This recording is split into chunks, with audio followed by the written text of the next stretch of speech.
In June of 2016, a personal trainer ignored a client's prior back injury and caused re-injury to that client's back. The verdict was $980,000 rewarded to that client in court. In June of 2020, a personal trainer told the client to push through the pain while wearing a weight vest on a Stairmaster.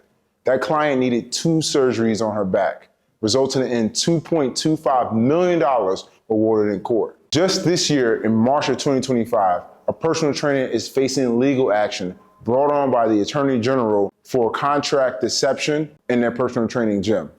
In this video, you're going to learn how to get personal training insurance and how to protect yourself and your business from lawsuits. Even if you're the best trainer in the city, one misrep, one misunderstood contract, one misunderstood waiver, and your career could end up in a courtroom.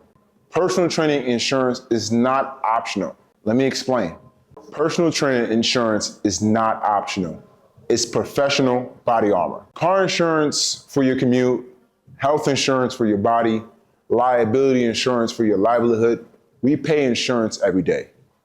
Fundamentally, insurance is a contract that states that you will be protected from catastrophic events by making a simple monthly payment. We all pay insurance. Most personal trainers don't realize it until it's too late. If you train bodies and you take that very serious, you should take protecting that business with the same seriousness. If you make $5,000 to $10,000 a month as a personal trainer, why would you skip out on a $29 monthly payment to save money? That's like not wearing a helmet on a motorcycle. So where can you get PT insurance? There's some very popular companies that offer personal training as well as independent contractor insurance. Insurance I use is Insurance Canopy. It allows me to not only have PT insurance that covers the liability of my clients sustaining an injury, me sustaining some type of injury during my training sessions as well, but what it also allows me to do is use independent training facilities or other gyms and put those gyms under my liability insurance. This is called a COI. Typically, when we rent out gyms or residential personal training buildings and we see our clients there, the management typically will ask us to add them to their insurance. Through a company like Insurance Canopy or Next or IDEA, which is one of the standard insurance offers for PT insurance, you will be able to add those facilities under your insurance and protect them should a client slip, fall, or sustain an injury in those facilities. This is huge. Just having that simple insurance gives you the reassurance that if something was to go wrong, even if it's not your fault, you're protected and your business won't suffer from it. Paying tons of money to a client in court after sustaining an injury can be an emotional and financial blow to your business. Don't let this be you. So where should you, as a personal trainer or solopreneur in the fitness industry, buy personal training insurance? After 6 years of personal training, I've been using Insurance Canopy.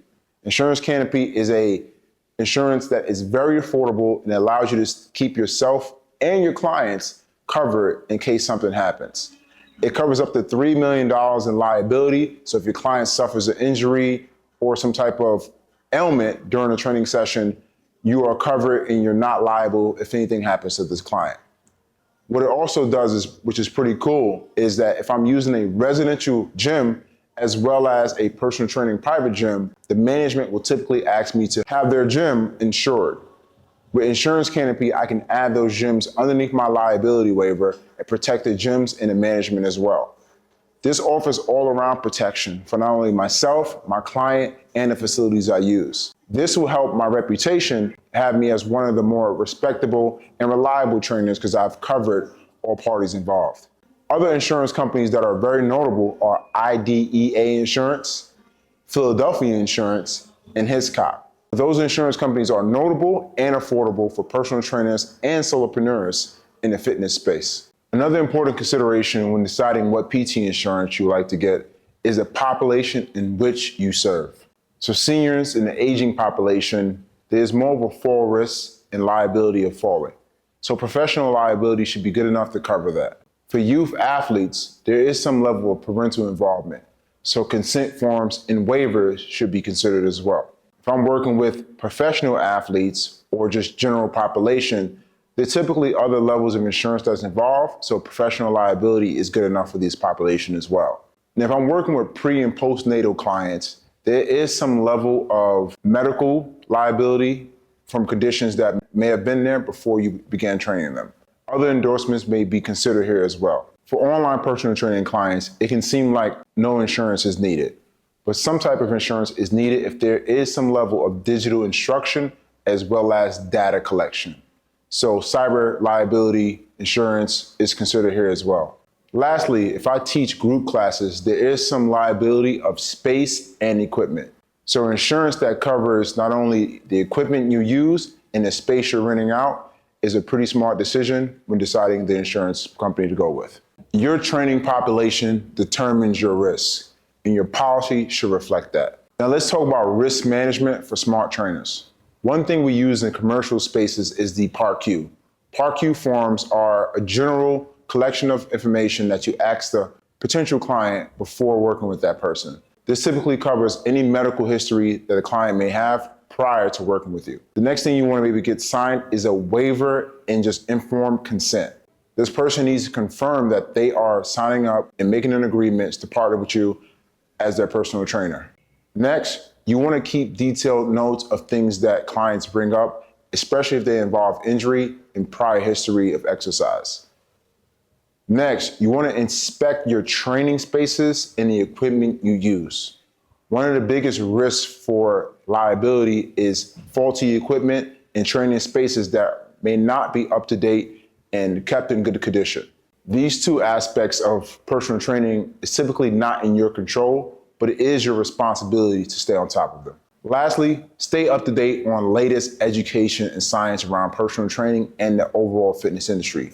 If that means keeping your certifications up to date, as well as your continued education credits, this is something you should consider throughout your personal training career. Personal training insurance is not a maybe, it's a must. But smart practices in your personal training business will allow you to hopefully never need that insurance.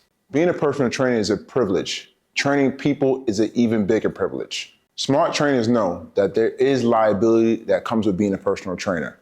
So protecting yourself as a personal trainer is also very important.